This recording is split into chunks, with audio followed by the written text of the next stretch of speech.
Hola, soy Arely Fuentes, bienvenidos a este podcast. Aquí encontrarás un espacio de estudios bíblicos, consejería, reflexiones que están inspirados en la palabra de Dios y que buscan inspirarte, retarte y recordarte que no te encuentras solo en este caminar, que estamos aquí para fortalecernos unos con otros. Si este mensaje es de bendición para ti, no olvides compartirlo con otras personas para que ellos también puedan ser fortalecidos en su fe. Y recuerda que puedes escucharnos en Apple Podcasts, YouTube y en Spotify. ¿Qué les parece si empezamos con el episodio? Quiero comenzar hablando de este diálogo interno que a veces tenemos mucho de nosotros en cuanto a la confianza. En ocasiones queremos confiar en algo o en alguien, pero al mismo tiempo nos resistimos. Queremos creer que esas personas tienen el mejor interés hacia nosotros, de la misma manera que nosotros tenemos el mejor interés hacia ellos. Que no hay una agenda o motivo oculto que los va a beneficiar a ellos y a dañarnos a nosotros. Que no se encuentra algo detrás de las cortinas que cuando nos demos cuenta nos van a aplastar. Queremos creer que esa persona tiene unos sentimientos de bondad hacia mí y que van a perdurar no solamente el día de hoy, sino el día de mañana y que en unos 4, 5, 6, 7 meses esos sentimientos van a seguir ahí, que no van a desaparecer. Queremos creer que nos han contado toda la historia, ¿no? Quieres creer que no vas a llorar el día de mañana por una bandera roja que decidiste ignorar en este momento. Queremos creer que podamos confiar en ellos. Queremos creer que ese amor, ese cuidado es genuino hacia nosotros, que no nos sentiremos tontos por haber confiado en un tipo de persona así. Queremos creer que seremos salvos con ellos.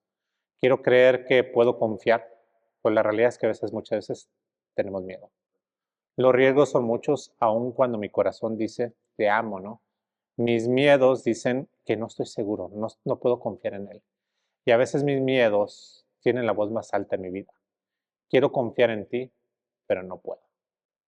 Conforme estudiamos hoy esta idea de la confianza, vamos a entender que la confianza viene siendo vertical hacia Dios y otro tipo de confianza viene siendo horizontal, entre yo y otro ser humano. Desde un punto de vista teológico, es importante recordar que como seres humanos es normal que anhelemos ese tipo de confianza con otra persona, con un ser humano, con alguien que tengo a mi lado, ¿no? Pero hay algo muy importante que tenemos que recordar. No podemos conectar toda la esperanza que tenemos de seguridad futura y presente a un tipo de relación que experimentemos en este lugar. Entonces no podemos basarlo todo en encontrar otro ser humano que nunca rompa nuestra confianza, que nunca nos traicione o que nunca nos falte en el camino. Porque la realidad es que cada relación conlleva un riesgo. Cada relación tiene un riesgo conforme formamos esa relación con otra persona, ya que estamos tratando con otro ser humano que contiene fallas al igual que tú y yo. Una de las cosas realmente que siempre resalta dentro de la Biblia es que la Biblia usa palabras específicas en situaciones específicas para tratar de llevar un tema o denotar algo detrás de ello. Y es importante recordar que la Biblia que tenemos no fue escrita en español o en inglés, que la Biblia que contamos ahora en estos tiempos, su lenguaje original fue griego, hebreo y arameo. Y algo muy importante también que recordar es que al estudiar la palabra de Dios, cuando queremos estudiar un tipo de palabra que tenemos en la Biblia, ya sea en español o inglés, o en este caso sería la palabra confianza, es necesario irnos para atrás y buscar todas las palabras griegas o hebreas dentro de la Biblia que se conecten con esa raíz o esa traducción que tenemos al español. En el hebreo tenemos una palabra que se llama batá, batá. Esta palabra tiene un objeto. En este caso, ¿cuál es el objeto de confianza? Batá tiene el objeto y cuál es el objeto que tenemos en cuanto a la confianza. A través de la Biblia hebrea, uno de los objetos de confianza, batá, viene siendo Dios. Y esto siempre muestra una imagen positiva cuando hablamos de batá, de confianza hacia Dios. Siempre somos o recibimos algo positivo. Somos condicionados y entrenados a reconocer que cada vez que pensamos en la confianza en Dios, el resultado va a ser bueno, florece y viene siendo algo positivo hacia ti y hacia mí. Interesante cada vez que vemos este mismo objeto de batá hacia un ser humano, un objeto, el dinero, pónganle lo que quieran, siempre se nos da una imagen negativa. Entonces tenemos un aspecto positivo en cuanto a Dios y una negativa en cuanto al ser humano o otras cosas materiales. Así que al pensar en cómo Dios quiere que consideremos la confianza, la meta es que pongamos toda nuestra fe, toda nuestra confianza en Él. Y esto es muy importante. Cuando nuestra confianza en otro ser humano es fracturada o comprometida, nosotros no seremos quebrantados, porque tenemos algo debajo de nosotros que es firme, y esa firmeza sería Dios. Y por eso debemos tener nuestra confianza, nuestra batá en Dios. Cuando se rompa esa confianza, puede alterar nuestra vida, pero no nos va a arruinar. Si esperas una relación perfecta con otra persona, déjame arruinarte la idea, no existe esa relación perfecta. Nunca vas a encontrar una relación perfecta en una persona que no te falle de alguna manera o rompa la confianza. Podemos mejorar nuestras relaciones, aprender cómo reparar ciertos problemas, ayudar a tener éxito en nuestra relación con nuestro hijo, con nuestra pareja, en nuestro noviazgo, pero nunca va a haber una estabilidad perfecta porque somos seres humanos, porque en cierta manera no somos perfectos. Así que creo que es esencial que aprendamos a crear una estabilidad interna para poder sobrevivir a las tormentas que van a venir a nuestra vida, y claro que lo vendrán. Y no se trata solo de tratar con herramientas, sino tener una fundación firme en que al saber que cuando vengan esas cosas que nos puedan quebrantar o romper nuestra confianza, no vamos a caer. Y la única persona que podemos tener esa fundación firme viene siendo Dios. Al decir todo esto se vuelve un poco complicado, ¿no? Porque en ocasiones decimos, y si recuerdan el último podcast que estuve hablando, hablé sobre la traición, y una de las capas de la traición que dije es por qué Dios vio que esto venía a mi vida y lo permitió, por qué dejó que pasara. Creo que una de las traiciones más grandes que podemos experimentar, que muchos hemos sentido, es este malentendido con Dios. ¿Por qué está permitiendo que esto suceda en mi vida? ¿Por qué deja que estos problemas vengan hacia mí? Aunque diga que sí voy a dirigir mi confianza hacia Dios, que Él proveerá una estabilidad, debe ser una fe en cierta manera hacia Dios cuando no veo las cosas claramente, darle todo lo que tengo y mi confianza. Debo confiar en que Dios es digno de mi confianza, aun cuando no entiendo el por qué está permitiendo que ciertas cosas sucedan en mi vida. Hace mucho tiempo me hice una pregunta, y esta pregunta es, ¿cómo se vería mi vida si realmente creyera en la bondad de Dios y por lo tanto en la confianza de Dios? ¿Cómo se vería mi vida totalmente diferente si confiara 100% en su bondad y confiara 100% en Él? Esta pregunta me hizo reflexionar y creo que es directamente se conecta a la cantidad de esperanza que tenemos en esta vida y en nuestras relaciones. Si podemos realmente confiar 100% en Dios, en su bondad y lo que Él quiere para nosotros. Para mí, uno de los resultados de tener una confianza rota en una relación significa entre seres humanos es en que renunciamos a la esperanza. Pienso que porque la persona me traicionó, no hay esperanza en esta vida, porque las futuras relaciones van a ser lo mismo. Va a ser otra traición, va a ser alguien más que rompa mi vida. Tenía un amigo que lo llamaba amigo, pero ahora ya no sé si puedo tener amigos porque esta persona me ha traicionado. Tenía un esposo que amaba con todo mi corazón, pero ahora no sé si puedo volver a amar porque la persona que amé me traicionó. Es muy interesante esto porque es algo que sucede a lo largo de nuestra vida. Y en la Biblia encontramos un pasaje que se encuentra en Lucas 24, y especialmente en este está hablando de un sentimiento que Dios había roto la confianza hacia su pueblo, como que si Dios los hubiera decepcionado y no hubiera dado el ancho que el pueblo de Israel esperaba en cuanto a él. En Lucas, el pueblo de Israel sentía que Dios los había dejado, que los había abandonado, porque les había puesto esa idea de fe y sobre todo tenían esta idea puesta en Jesús como el Mesías. Y su idea del Mesías es que Jesús vendría a liberarlos de esa opresión romana, que vendría a romper esa esclavitud. En Lucas 24-21 vemos dos hombres confundidos por ese momento, pero que están caminando con Cristo resucitado. Y en ese texto dice, pero nosotros esperábamos que Él, que había de redimir a Israel, y ahora, además todo esto, hoy es el tercer día que esto ha acontecido. Entonces Jesús, ellos ahí había sido crucificado y tenían una esperanza en Él. Creo que podemos en cierta mente reemplazar la palabra esperamos por confianza, porque son sinónimos en cuanto a su significado. El principio bíblico aquí es que el sujeto de nuestra esperanza tiene que tener una sustancia, tiene que tener algo sustancia, algo firme. Si ponemos nuestra esperanza en algo o en alguien que no tiene ninguna sustancia, lo que vamos a obtener a cambio será la falta de la esperanza. No vamos a tener esperanza en nuestra vida. Quien sea el sujeto de nuestra confianza, si ponemos nuestra confianza en una persona que no tiene una sustancia, tendremos una confianza rota y eso impactará de una manera negativa a cada área de nuestra vida y tendremos muchos problemas conforme avancemos. A veces creo que tratamos de determinar si Dios es digno de nuestra confianza cuando buscamos un desahogo inmediato del problema que estamos enfrentando, de las preocupaciones o de la traición que hemos experimentado, ¿no? Puede ser algo pequeño o puede ser algo muy grande, ¿no?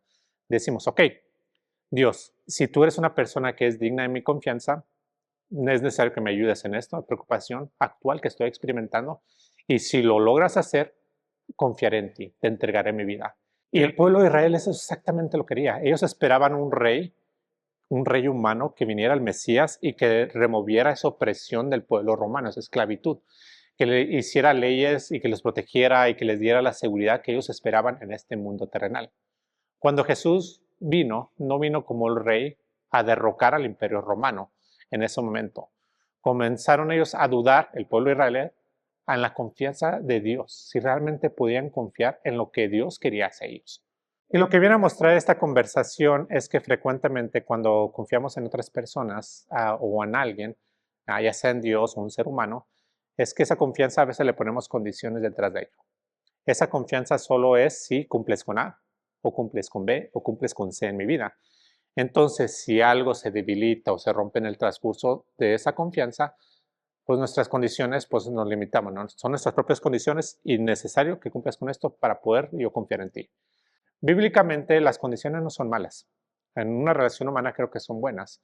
Ahí a veces son necesarias poner condiciones para que podamos realmente tener esa relación con otras personas. Pero cuando se trata de Dios, de este ser perfecto, el Rey de Reyes, el Creador del universo, de este sol, de esta tierra, de este planeta, tenemos que tener cuidado de no poner nuestras condiciones humanas sobre un ser infinito, porque Él es digno de nuestra confianza. Podemos confiar 100% en Él. Frecuentemente cuando sentimos que Dios nos ha decepcionado o traicionado, puede ser bueno reconocer con honestidad, ¿es mi carne o he condicionado mi confianza en Dios basada en A, B, C o D? Una vez que identifiquemos eso, hay que escribirlo, entregárselo a Dios y si es posible orar para romper con esas condiciones que hemos puesto sobre Dios. No queremos tener condiciones en cuanto a nuestra confianza con Dios, porque Él va a sobrepasar todas nuestras necesidades de una manera que lo necesitemos. Tal vez no de la manera que quieres, pero la manera que lo necesitas. Las relaciones humanas son diferentes, pero con Dios debemos tener cuidado de no poner condiciones que afecten o desvíen nuestra fe y que dañen lo que percibimos de la vida o lo que estamos caminando en este momento y de cómo Él está actuando a través de todo ello. Entonces, hay que estar conscientes de la diferencia entre una confianza de sabiduría y una confianza a ciegas. Con Dios siempre es una confianza de sabiduría, aun cuando no podemos entender por qué está permitiendo ciertas circunstancias en mí, podemos confiar en Él. Él tiene los mejores pensamientos y deseos hacia nosotros, hacia ti y hacia mí. Dios es un Dios bueno. Dios no es un Dios de pánico, que actúa cuando algo sucede y no sabe qué hacer, ni alguien sobre quien podamos imponernos o imponer nuestra voluntad como ser humano hacia Él. Ningún ser humano es más poderoso que Dios y es muy importante recordar eso. Y cuando hablamos de tener fe, no se trata de una confianza a ciegas, porque la confianza en Dios siempre viene con sabiduría, porque conocemos qué tan bueno eres. Ahora, con los humanos tenemos que tener cuidado, porque siempre queremos tener confianza sabia y no ciega hacia otra persona. Tenemos que tener confianza sabia hacia otra persona y no una confianza simplemente a ciegas. Y como he dicho hasta este momento, cuando la confianza entre seres humanos, siempre va a haber este momento de excepción. Siempre va a haber un momento en que la otra persona no llene las expectativas. Y esto en cierta manera crea problemas de confianza. Se dice, y lo he mencionado en otro podcast, que como seres humanos tendemos a mentir alrededor de 4 veces al día, ¿no? Mínimo 4 veces al día, y todos tendemos a mentir un promedio de 4 veces en un día. Y eso viene siendo muchas decepciones diarias si las analizamos a lo largo del año. Muchas veces no son traiciones muy grandes, a veces algo simple, que íbamos a hacer algo y al final no lo hicimos. Y al no hacerlo, pues rompemos la confianza con esa persona. Si esto se vuelve un patrón de nuestra vida, pues crece y se vuelve algo más grande. Y puede ser infidelidad y experimentar eso no solamente te hace escéptico hacia la persona que te fue infiel, sino como que también empiezas a dudar en otras personas si realmente puedes o no confiar en ellos. A veces no siempre es la culpa de la otra persona, pero el método de operar sigue siendo un quebrantamiento de confianza, de que algo no funcionó y ya no podemos confiar o en esa persona que nos traicionó o en toda la humanidad, o no puedo creer que puedo tener un amigo sincero en mi vida. Y si en algún punto alguien te ha fallado y ya no puedes confiar en nadie, incluso desde tu infancia, existe la realidad que esa traición o esa falla crea un trauma dentro de ti. Porque la realidad es que traición es traición. Aunque hay de diferentes tamaños, la traición es traición y duele al momento que la experimentemos.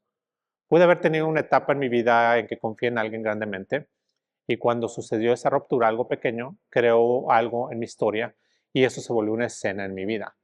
Y puede que venga otra persona que me traicione, que rompe la confianza y que no haya hecho algo muy grande.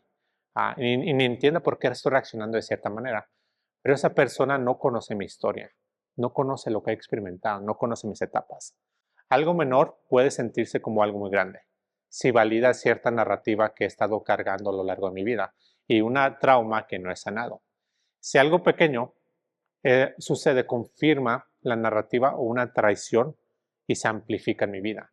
Porque, como he dicho, si es histérico, es histórico. Debemos preocuparnos por descubrir los hechos y las verdades de nuestra historia y que lo que está causando ese dolor en mí. En un matrimonio, alguien puede violar la confianza sin saber el impacto que esa confianza tiene en su pareja. Y porque no conoce realmente la historia. A veces pensamos que conocemos a nuestra pareja al 100%, pero no conocemos todos los traumas o todos los dolores que ha experimentado. Puede ser algo pequeño, pero no nos damos cuenta de la traición o la herida que está abriendo de su infancia. Y en esos momentos tenemos que ser curiosos, pero no furiosos. Tenemos que aprender a hacer preguntas, descubrir por qué reaccionó de esa manera y no reaccionar de una manera violenta. Tenemos que hacer algo en esos momentos y aprender a hacer una autopsia de por qué está doliendo tanto. Hay algo en la consejería que se llama el trauma de huevo. Dibujamos un huevo en una cartulina, en un papel, divides el huevo en compartimientos. Y cada vez que te has sentido rechazado, abusado, abandonado o herido, ya sea con traumas pequeños o grandes, lo que haces en esos momentos es que dibujas una figura, una imagen que represente ese dolor de experiencia. Todo lo que quizás no puedas decir, pero sí pintar de una manera o no en un dibujo, porque esta actividad de cierta manera ayuda a nuestro cerebro a lidiar con esa emoción. Esto se llama alfabetismo emocional, que lidiamos con esa emoción o ese sentimiento que experimentamos. Entonces tomas todas esas imágenes y hablas de cada una de ellas, qué es lo que estaba pasando en ese momento. La importancia de ese ejercicio es escuchar si hay un hilo en común que teje toda la historia de tu pasado y que en cierta manera has convertido en una narrativa o un guión de vergüenza. Y al descubrirlo, a través de tu historia, la has estado repitiendo y se ha vuelto algo o un guión, como dije, en tu vida. Muchas veces dormimos ese dolor interno, ciertamente lo anestesiamos, pero sucede algo y lo despierta y se vuelve una realidad y crea un dolor en ese momento que somos traicionados. Y cuando esto sucede, perdemos la identidad, la integridad, y eso es algo muy importante, porque si tenemos integridad, cuando la crisis llega a nuestra vida, no nos vamos a caer, vamos a estar firmes, vamos a confiar en lo que está pasando.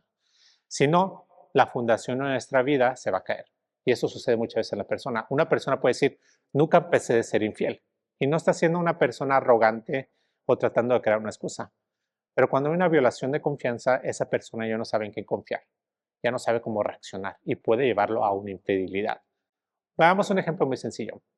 De un lado tienes una persona que no le gusta hacer una inconveniencia para otras personas. Digamos que te pide un favor y días después regresa contigo y tú le dices, sí, ahorita lo hago. Viene unos días después y tú no has completado ese trabajo. En la mente de esa persona, tú no estás haciendo lo que te está pidiendo y siente que realmente no le importa lo que te está pidiendo. Y eso crea en cierta manera una desconfianza y cree que no puede confiar en ti porque no te importa esa petición. Entonces la próxima vez que te pida algo, empieza a tomar una instancia y comienza a pensar que no sabe si realmente puede confiar en ti. Y después de un tiempo ya no sabe realmente si eres una persona digna de confianza y esa confianza se rompe. Es un ejemplo muy sencillo. En esos momentos debemos aprender que hay una diferencia entre cometer un error y un patrón que sucede en nuestra vida. Es muy grande, un error y un patrón. Un error es algo que todos cometemos en algún momento de nuestra vida y debemos mostrar gracia a las personas que cometen error. El problema es cuando ese error se vuelve repetitivo. Ahí se convierte en un patrón y es cuando la confianza se fractura. Porque ya no es un error y podemos justificar, es un error, perdóname. Pero eso es un error que has cometido una y otra vez. Realmente ya no es un error, sino es un patrón de tu vida y de tu manera de actuar. Y esto puede comenzar como algo realmente pequeño, pero ¿qué pasa? Empieza a crecer y se vuelve más grande y especialmente para la gente que está dependiente de ti, porque quieren saber si pueden o no contar realmente contigo como persona. Podemos decirnos, yo nunca haría eso, yo nunca te fallaría de tal manera, yo nunca sería infiel, Yo nunca violaría tu confianza, pero eso depende de no permitir que nuestros errores se conviertan en un patrón, de que esos errores pequeños se conviertan en la realidad de nuestra vida. Así que para romper y aterrizar con esta idea de la confianza, creo que la mayoría de nosotros tenemos que entender que la confianza está compuesta de tanto seguridad como una conexión íntima. Queremos seguridad en una relación, que esa persona es quien dice ser, que haga lo que dice que va a hacer y que va a decirme la verdad conforme estamos teniendo esa relación. Queremos no correr el riesgo de ser lastimados por la otra persona, pero también buscamos lo que se llama una conexión con la otra persona, una intimidad. Cuando la confianza se rompe, solemos irnos a uno de los otros extremos, ¿no? O estamos tan comprometidos en mantener la relación que tendemos a minimizar nuestra seguridad o ignoramos esas banderas rojas en nuestra vida. Decimos, prefiero bailar con el diablo que conozco que con un desconocido. O priorizamos tanto la seguridad que no tomamos riesgos. Reducimos la conexión con otras personas a lo mínimo y realmente nunca tenemos una conexión sincera con otro ser humano. La meta como seres humanos es que reconozcamos que todos batallamos con la confianza y que tenemos que tener ambos, una conexión y una seguridad. Y eso es realmente algo que todos deseamos, tener una conexión y sentirme seguro con la persona con la que estoy teniendo esa conexión. Para algunas personas, confiar viene siendo un riesgo, por el miedo de que nos lastimen o que la otra persona sea falsa y entonces por lo tanto tratamos de evitar una decepción. ¿Para qué me conecto si todas las personas que he considerado mis amigos me han decepcionado de tal manera? Y quiero terminar diciendo lo siguiente, todos tenemos realmente una falta de confianza hacia las otras personas y no es bueno ponernos etiquetas por ello porque no confiamos 100% en la gente a nuestro alrededor, pero sí reconocer el motivo por el cual no estamos confiando de esa manera. Casi siempre hay una razón detrás de ello. Brincar de una relación a otra no va a arreglar el problema. Buscar soluciones externas a un problema interno no va a funcionar. Vas a volver a caer en un patrón que se va a repetir en tu vida. Incluso, reparar la confianza no soluciona todos los problemas en nuestra vida. Hay cosas que debemos examinar, sobre todo guiones de vergüenza que debemos analizar que nos hemos dicho y no repetirlos. No solo lo que nos sucede, sino la narrativa que en cierta manera hemos tratado de repetirnos de lo que nos ha sucedido a nosotros mismos. Manejar esas narrativas internas es el primer paso para reparar la confianza con otras personas, porque no requiere de alguien externo de una solución interna. Te da un sentido de control al saber que tú puedes hacer algo respecto a ello, sin depender de otras personas para que solucionen ese problema interno que tienes dentro de ti. Y quiero terminar aquí. En nuestro próximo episodio estaré hablando de lo que necesitamos para reparar este tipo de confianza en una relación. ¿Qué realmente necesitas tú y qué necesito yo? Pero en este episodio me enfoqué en lo crucial. ¿Qué podemos entender? Que existe un diálogo interno que determina si podemos o no realmente avanzar en la confianza hacia otras personas.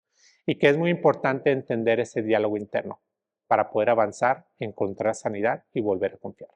Recordar que aquella persona que podemos confiar 100% es Dios. Y si basamos nuestra confianza en Dios, eso se vuelve el fundamento de nuestra vida.